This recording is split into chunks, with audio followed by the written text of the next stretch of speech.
Good morning student, this is Ashish Sharma from semi international school of बहौर। और आज बात करेंगे हिंदी व्याकरण के एक बहुत ही महत्वपूर्ण उपविषय जिसका नाम है क्रिया विशेषण, जिसे अंग्रेजी में एडजेक्टिव कहा जाता है। उस पर आज हम चर्चा करने वाले हैं।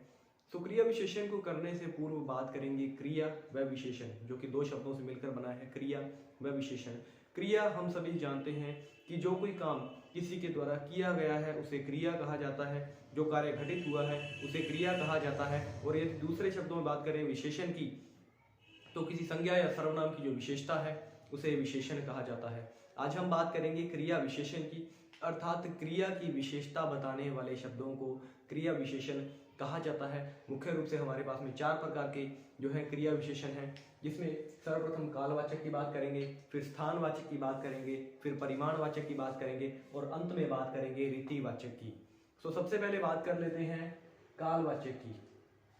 क्रिया विशेषण में कालवाचक जो पहला है, काल शब्द का अर्थ है समय और वाचक का अर्थ है बताने वाला।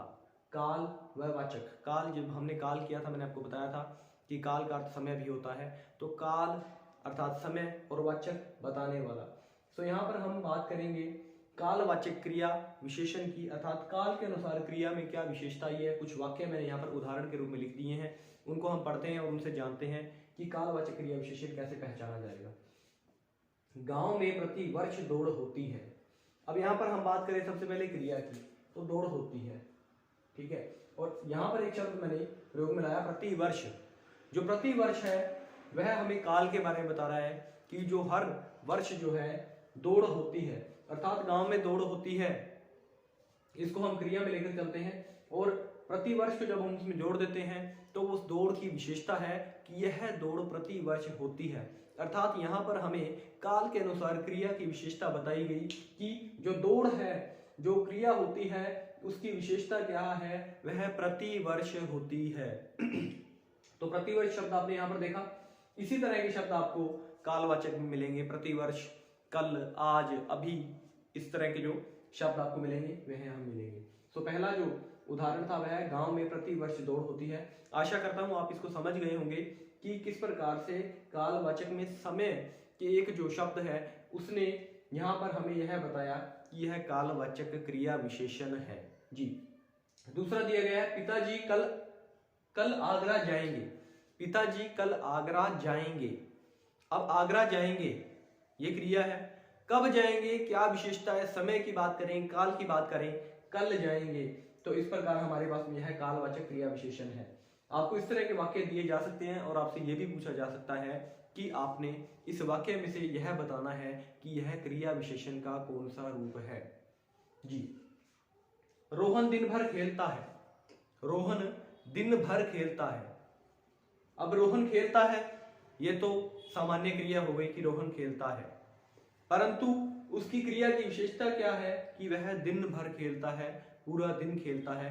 अर्थात क्रिया की विशेषता यहाँ पर दिन भर शब्द के द्वारा बताई जा रही है और क्रिया है खेलता है।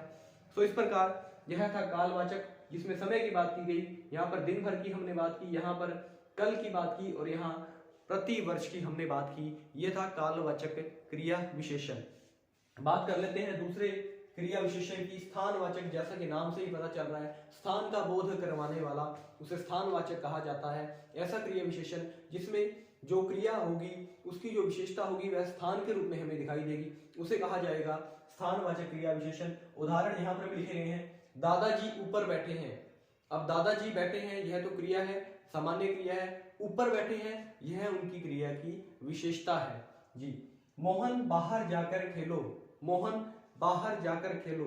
मोहन जाकर खेलो एक आम क्रिया के रूप में हमें दिखाई गई। और जब विशेषण की बात करें कि यह क्रिया कहाँ जाकर करो, बाहर जाकर करो, स्थान का बोध हुआ, ऊपर व बाहर, यहाँ दो शब्द मैंने आपको दिखाए जिसमें हमें स्थान का बोध हुआ क्रिया के विशेषता के रूप में, तब हम बात करेंगे यहाँ पर स्थानवाचक क्रिया विशेषण की। अंत में दिया गया सभी भीतर बैठे हैं। सभी बैठे हैं, कहाँ बैठे हैं, भीतर। बैठने की विशेषता क्या है कि वह भीतर बैठे हैं। इस प्रकार हमें पता चला कि यह स्थानवाचक क्रिया विशेषण का बोध हमें करवा रहा है। फिर बात करते हैं परिमाणवाचक की। परिमाण में मैं आपको पहले बता चुका हूं, जहां पर हम किसी चीज को मापते हैं या तोलते हैं, अर्थात संख्या के रूप में नहीं है, मापने या तोलने के रूप में है, निश्चित नहीं है, अनिश्चित की यहाँ हम बात करेंगे। तो परिमाणवाचक में सबसे पहला जो वाक्य दिया गया है, नीता थोड़ा खाती है। अब इसके अंदर यह मापक के रूप में है, थोड़ा खाती है। थोड़ा हमें नहीं पता कितना खाती है, पर परिमाण में हम इस चीज को रखेंगे, थोड़ा, अधिक, कम, बहुत, इस तरह के जितने भी शब्द होंगे वह सभी हमें मिलेंगे परिमाण वाचक के अंतर्गत। बारिश अधिक हुई है। अब जो बारिश है वह अधिक हुई है, उसके होने की विशेषता क्या है कि उसका जो परिमाण है, उसकी जो मात्रा है वो बहुत अधिक हुई है।